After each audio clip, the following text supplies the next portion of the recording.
Remember that HFC MP5 I said I was going to fix up for you guys? Well, got it right here. Here it is. As you can tell, it didn't go all that great. Nothing actually broke, I just was too lazy at the time to put the damn thing back together after it gave me such a hard time with where the final screw was. I was holding the entire damn body together. We got this strange forearm. This video is going to be showing you how to, assuming nothing has broken off, how to time the stock back into place. So obviously you'd have to get the stock off the gun. There's usually a screw right here on the bottom and then one more on the top. Pretty easy to do. And then what you want to do is just pull it about halfway or maybe a quarter way back, and then you can start wiggling the bars off. And then right here, there's going to be, I have these little parts here, where are they? I just had them in my hand, like so. And then you're going to take it, and put this little lever here, just like that, with the side facing up, and you're going to put it like so. Okay. And then the spring is again going to go down here. These all have unique springs, so your results may vary, but it shouldn't be too hard to figure out for anybody. Okay, I think I got it. So all you need this thing to do to make sure it's working is just press down on it and it should come back up.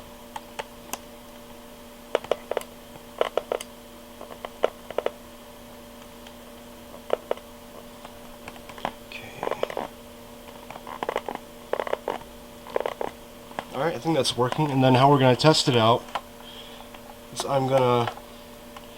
Oh, lost my focus there. I'm just going to throw this back on, and then what should happen is I should not be able to pull the stock off like so. And that means I successfully did it. So that would be a successful reinstallation of the A3 A5 stock. We're not quite to the timing just yet, but we'll get to that pretty quickly here. I think this one's kind of futzy, so this will be a perfect example to fix. So I'm going to take the stock off again, pull it back a little bit, maybe about quarter, halfway, maybe so. Wiggle it up and down, and then lift up on this arm here, and then again, make sure you watch out for that lever in the spring. Dump it out, what have you. So now we get to move on to the exciting part, which is going to be the spring, or the stock. So we're going to remove the stock itself from out of here. Okay, there's really nothing here unless you've got something especially damaged to get at, so we're just going to put that off to the side. By that I mean throw, because I'm so far away. Alright, and then you're going to get your stock hook out by just twisting it.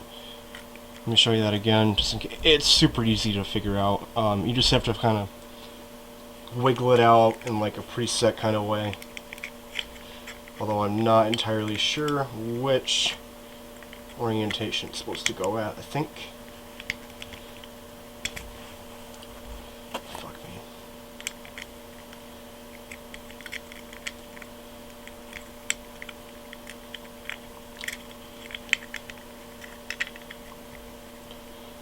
if you have a picture of one of these, please send it my way, because I'm not entirely sure which way it's supposed to go. Oh, I think that's it. Yeah, okay, I think I got it. Just like that. I hope. I'm not sure. So, the master of evil behind all this malfunctioning is this there's like a little disc that contains parts back in here. I think it's a spring, and then it's got there's a couple teeth you can see moving on the left and the right. There's two of them, I think. And they go, and then these lock into these lock into little grooves in the stock.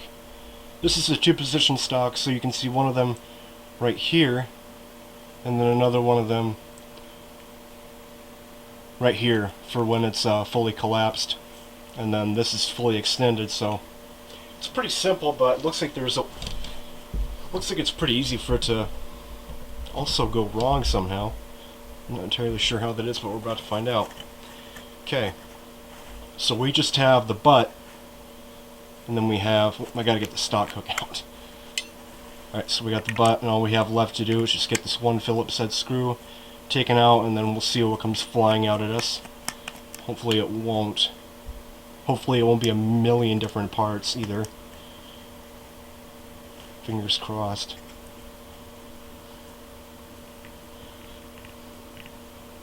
Huh? Okay, so I'm holding it in the front, and I'm going to pull it off in the back. I think I just got to wiggle it off here. There we go. Okay. Alright, so we have only three components to deal with here. That peg is going to be, the bottom leg of that spring is going to be up against that peg, and the taller one's going to be up here. Next step, all we have to do is take this there's like a similar longer peg here. We want that longer peg to push,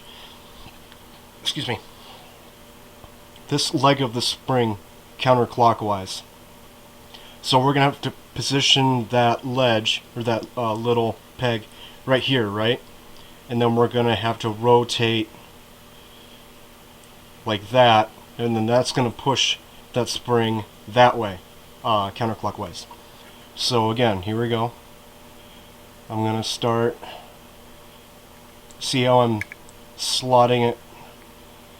I'm slotting it in to the left of that leg, and then once I do that, I'm going to try to get it in through the middle hole there. There we go. Okay, I got it. Come around to the front here, and then you're going to see this, and then you're going to notice that there's a little cutout here, and it makes it like almost like a half circle, but more than half a circle. You can see it. It's right there. Okay, so now you got to line that up with, there's a cutout. See that cutout there?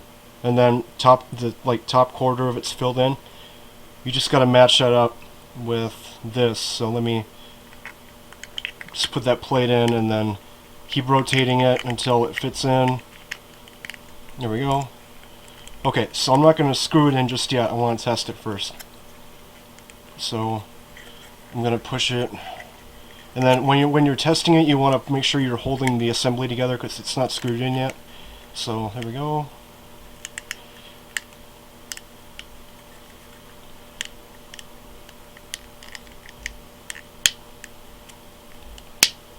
I'm not sure if this is entirely accurate, but it's going to go to the right.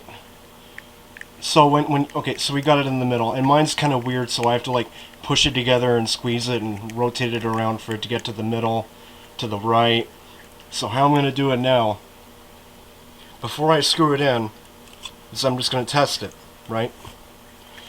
So I'm going to start, I think, to the left here, and then I'm just going to try putting the legs in at the second position, which is all the way open. It's the only other position it has. And then I'm just going to very carefully watch how the teeth on that first, or the closest part, interacts with the stock.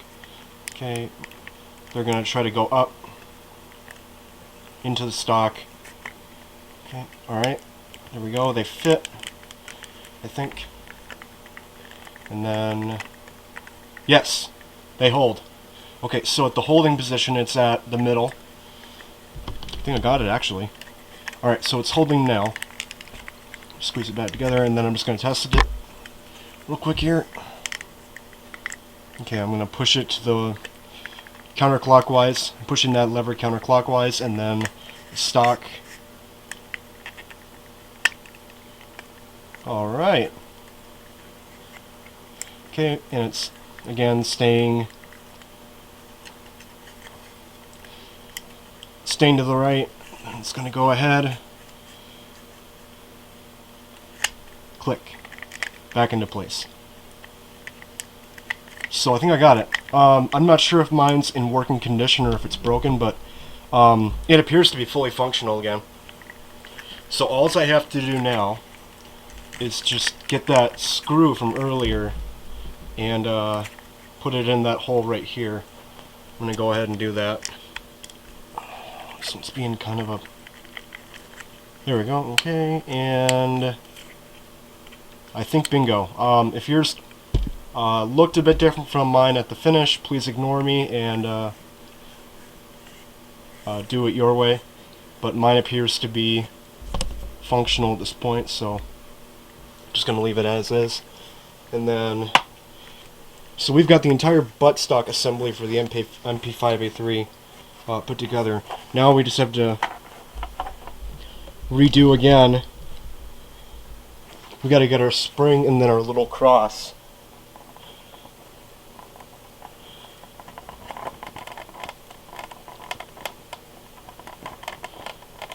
Alright, close enough. It doesn't look quite right to me, but at the same time, I mean, it worked the other way, so maybe it'll work this way too. Okay. And then I'm just gonna wiggle it all back together. Okay. I think I've got to give the stock, or like this part of it, not the stock itself, but like the adapter, a few good hits. Okay. Okay, alright. And then all we'd have to do now is put the hardware back in. And all the hardware is on mine is it's just a long screw and a nut. Put those in their appropriate shape positions, and then this littler screw would go on the top. And that's how you do the MP5A3 stock on an HFC MP5A3 Springer. And again, this is basically a one-of-a-kind unit these days, so I have no way of knowing if I did it correctly or not. Although it's basically functioning perfectly as I'd expect it to, if not a little better. It's definitely smoothed out, so I'm thinking I did it the correct way somehow. Alright, thanks for watching, and I hope that helped. Just remember to put those two screws in. And then remember, if I ended up somehow doing the sling hook wrong, then please ignore my instructions and do it exactly the way that you memorized it, which I did not do. Okay. Good luck. Tell me how possibly would not